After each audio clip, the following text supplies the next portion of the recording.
The next hairstyle is suitable for a young girl, and it's much easier to do to a certain extent.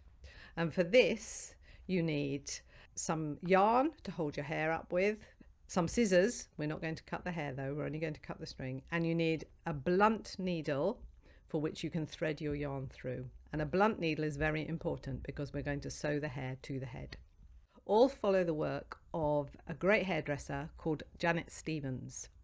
If you go on YouTube, you can watch longer videos of these hairstyles and many others.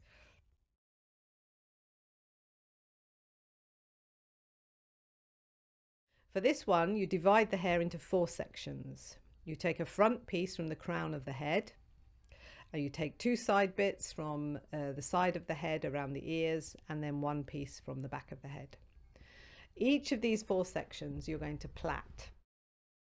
So as you plait, you tie the plaits again by wetting the ends and tying them tightly with your yarn. It's best to try and avoid using hair bubbles because in the end we're going to tie all these plaits together and the bubbles will get in the way. Once you have your 4 plaits, you gather them together on the crown of the head and you tie them together so that they are all held in place as one bundle on the top of the head.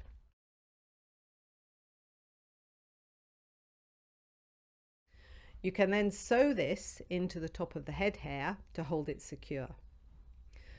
At this stage, you'll still have 4 ends of your plaits. So in order to make them decorative, you wind them together into a tiny little bun and again secure this by sewing it into the top of the plaits and into the top of the head.